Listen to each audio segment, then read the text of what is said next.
샬롬, 안녕하십니까? 오늘 말씀은 가난한 자의 복이라는 제목으로 설교를 드릴까 합니다. 예수께서는 많은 사람들이 자신에게로 모여드는 것을 보시고 따로이 제자들을 불러서 데리고 산 위에 올라가 앉으셨습니다. 주님이 올라가 앉으신 산은 시내산이나 그리심산이나 예루살렘 성전 맞은편에 있는 감람산이 아니고 주위에 그저 있던 평범한 구릉지 같은 산이었습니다. 그래서 시작된 설교는 마태복음 5장에서 7장에 이르러 기록되어 있는데 이를 우리는 산상수훈, 산상설교 또는 산상보훈이라고 일컫죠. 그냥 영어로는 Sermon on the Mount라고 딱 하나의 구절로 이르는데 우리는 여러 가지 형태의 단어들로 표현하고 있습니다. 그 예수 그리스도의 가르침으로 시작되고 있는 첫 번째는 소위 팔복이라고 알려져 있는 것인데요. 팔복이란 8가지 복을 말하는 것입니다만은 실제 팔복에서 가르치는 복은 8가지 종류의 복을 말하고 있는 것이 아니라 실제는 일관되게 하나의 복을 말씀해주고 있습니다. 그것은 오직 너희는 복을 받았다. 왜냐하면 하나님의 나라가 너희 것이기 때문이다 라는 말씀으로 하나님의 나라를 복으로 선포하고 있으며 이 복이 너희의 것이다 라는 것을 강조하고 있습니다. 그래서 예수께서 말씀하신 것은 그리스도이신 자신을 따르는 제자는 하나님의 나라가 그들의 것인데 따라서 그 하나님 나라를 소유한 사람으로서의 특성을 나타내는 심령이 가난한 자, 애통한 자, 그리고 온유한 자, 의에 줄이고 목마른 자, 긍휼히 여기는 자, 마음이 청결한 자, 화평케 하는 자, 의를 위하여 핍박을 받은 자에 대하여 말씀하시며 천국이 그들의 것이요 하늘에서 그들의 상이 클 것이라고 선포하고 있으신 거죠. 이것은 그리스도이신 예수님을 따르는 자들이 기뻐하고 감사해야 하는 이유가 되는 것입니다. 그래서 이번부터 팔복에 관해서 몇 차례에 걸쳐 말씀을 드리며 생각해보는 시간을 가져볼까 합니다. 사실은 몇 년 전에 제가 이 팔복에 관해서 8차례에 걸쳐서 시리즈로 설교를 드렸습니다. 이것을 다시 새롭게 설교로 보완할 것들을 보완하고 해서 우리가 과연 팔복에 관해서 어떻게 생각하고 받아들여야 되고 그것을 우리의 삶에서 실천해야 하는지 제가 다시 생각해 보고자 이 설교를 하게 되었습니다. 오늘 우리가 깊이 생각해 보아야 할 첫 번째 말씀은 심령이 가난한 자의 복입니다. 심령이 가난한 자는 복이 있나니 천국이 그들의 것이며 심령이 가난한 사람, 곧 마음이 가난한 사람은 어떤 사람들입니까? 이 영적 가난은 자신의 결핍, 연약, 공허, 하나님에 대한 의존성, 죄악 등에 대해서 분명히 알아서 자신을 낮추어 겸손하고 정직하게 자신을 평가해서 전적으로 하나님께 의존하는 사람입니다.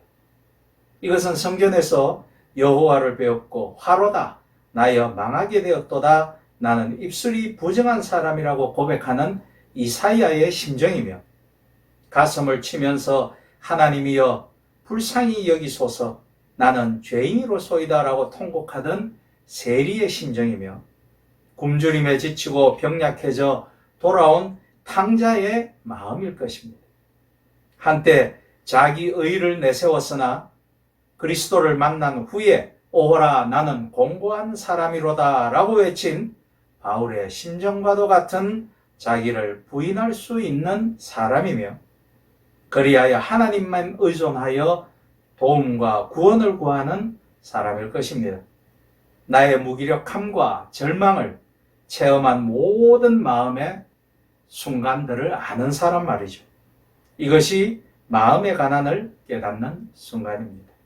이러한 마음의 가난을 느끼는 순간이 역설적이게도 오늘 본문이 말하는 축복의 순간인 것이죠. 왜냐하면 마음의 가난 속에서 우리는 비로소 하나님을 찾게 되고 하나님만을 의지하는 믿음으로 나아가기 때문입니다. 자신 안에서 지식과 물질의 풍요로움을 느끼는 사람은 하나님께 나아가지 못합니다. 이러한 사람은 자기 자신을 내세우게 되고 자신이 가진 것을 신뢰하며 자만에 이르르는 사람이죠. 내 마음의 위축됨, 내 마음의 작아짐, 즉 가난과 내 영혼의 비참함 속에서 나를 도와주시고 나를 절망과 비탄의 깊은 구덩이에서 건져주실 분은 오직 하나님밖에 없다라는 것을 발견하는 사람은 마음이 가난한 사람, 바로 그입니다. 러시아의 지성이요, 러시아의 거두였던, 문학의 거두였던 도스토옙스키는 죄와 벌에서 마태복음의 첫 번째 복을 이렇게 바꾸어 말합니다. 아무것도 잠구어 둘 것이 없는 사람은 복이 있다. 지키고 보호하기 위해 잠구어 둘 것이 아무것도 없는 사람은 복이 있다는 것입니다. 재산이 생기고 소유가 늘게 되면 사람들은 그것을 지키고 보호하기 위해 애쓰게 됩니다. 그곳에는 재산뿐만 아니라 염려와 근심도 불어나게 되는 거죠. 내가 가진 것을 어떻게 지켜야 할지, 어떻게 빼앗기지 않아야 할지, 그리고 어떻게 더 불리고 가져야 할지 염려하고 욕망하게 됩니다. 그러면서 사람은 물질에 점점 더 의지하게 되어 내가 가진 재물과 명예가 내 삶의 의미와 행복을 보장해주는 중심에 자리 잡게 되고 그것은 곧 우상으로 세워지게 되어 하나님의 자리에 만몬을 앉히고 하나님을 밀어내고 종국에는 물질을 하나님 이름으로 부르는 이단자가 되고 마는 것입니다. 죄송스러운 표현입니다만 신천지, 하나님의 교회, 통일교, 여호와의 증인 등등 소위 드러나 있는 이단들보다 정통교회에 다니는 보이지 않는 이단들이 한국교회는 분명히 더 많다라고 생각합니다. 예수님은 마태복음 6장 24절에서 말씀하시기를 물질이 주인이 되는 삶을 경계하라고 하십니다. 한 사람이 두 주인을 섬기지 못할 것이니 혹 이를 미워하고 저를 사랑하거나 혹 이를 중히 여기고 저를 경히 여김이라. 너희가 하나님과 재물을 겸하여 섬기지 못하느니라 라고 말씀하셨죠. 그래서 물질에 대한 우리의 태도는 대단히 중요합니다. 물질을 어떻게 소유하고 어떻게 사용하느냐에 대한 것입니다. 아무것도 소유하지 않고 살아갈 수 있는 사람은 이 세상에 없습니다. 하지만 물질에 대해서 우리가 어떤 생각과 실천을 하는지가 대단히 중요합니다. 사실은 그 즈음에서 크리스찬과 비크리스찬이 나누어지는 것입니다. 나의 소유물이 나의 영혼을 소유하지 않도록 하는 것이 중요합니다. 이것이 얼마나 아이러니합니까? 물질을 소유하는 것이 아니라 거꾸로 소유물이 영혼을 소유한 사람들을 우리는 많이 보게 됩니다. 그래서 교회에서 기독교적인 물질관, 경제관, 경제윤리 교육이 대단히 중요한 것입니다.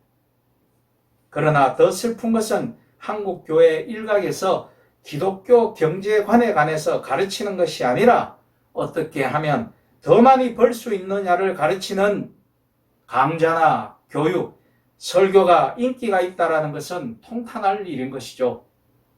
대표적인 예가 하나님께 더 많이 바치면 더 많이 벌게 된다는 것들이죠.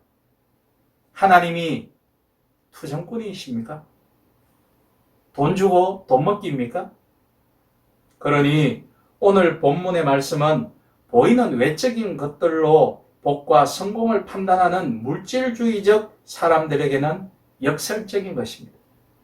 그러나 이것은 영원하고 시원한 내적 진리죠.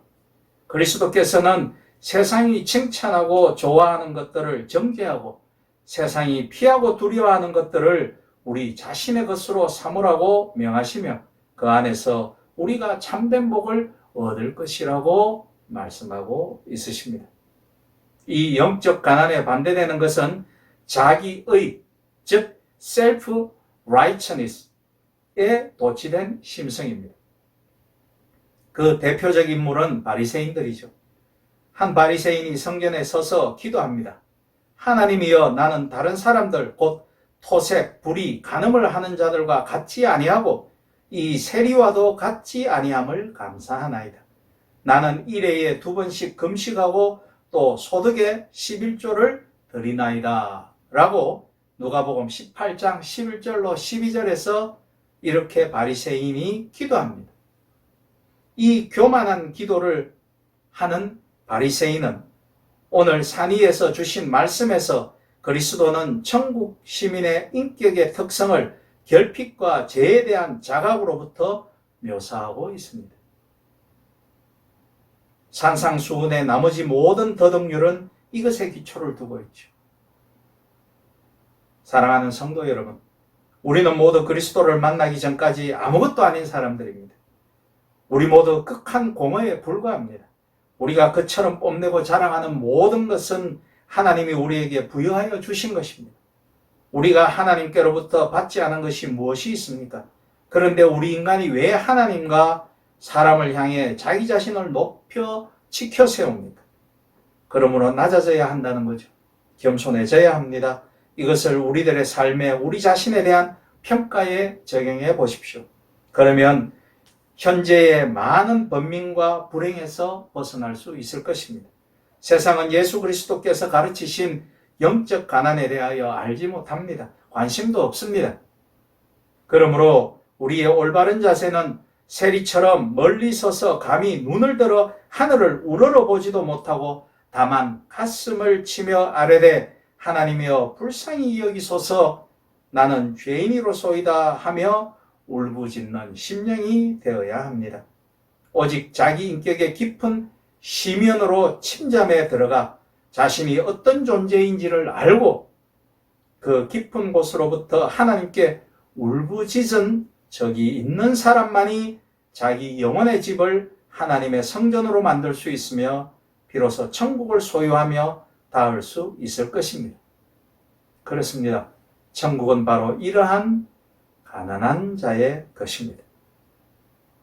자신에 대한 무지와 그릇된 평가는 그리스도와 그의 인격 및 본질에 관한 불완전하고 불공정한 관념을 형성하는 데 상당한 역할을 합니다. 이것이 대부분의 이단의 모체죠. 그러므로 복이란 우리 몸 밖에서 얻는 것이 아닙니다. 우리는 이 복을 가져오기 위해 누가 하늘로 올라갈 것인가, 누가 깊은 곳으로 내려갈 것인가라고 물을 필요가 없습니다. 영원한 복락이 있다면 그것은 그 사람 마음속에 있습니다. 그리스도는 여기서 참된 복의 원천이 우리 마음속에 깨우침에 있다고 가르치고 계십니다. 복락이 우리 마음에 없으면 에덴은 어디에도 없습니다. 모든 복의 원천이 우리 속에 자리를 잡는다면 거기로 가는 첫 단계는 영적 가난입니다. 영적 가난은 겸손으로 나타납니다. 겸손으로 옷 입고 겸손으로 허리를 동이고 라고 골로새서 3장 12절과 베드로전서 5장 5절에서는 말하고 있죠. 주님은 나는 마음이 온유하고 겸손하니 나의 멍에를 메고 내게 배우라. 그러면 너희 마음이 쉼을 얻으리라고 말씀하셨습니다. 영원히 안식을 얻는 것, 이것이 복이 아니겠습니까? 심령이 가난한 자만이 하나님과 그리스도의 다스림을 받습니다. 주님의 다스림을 받는 자는 천국을 소유한 백성입니다. 바라기는 이 땅 한국 교회의 모든 교회들과 가정과 모든 성도가 주님이 다스리시는 천국이 되기를 주님의 이름으로 축원합니다. 아멘.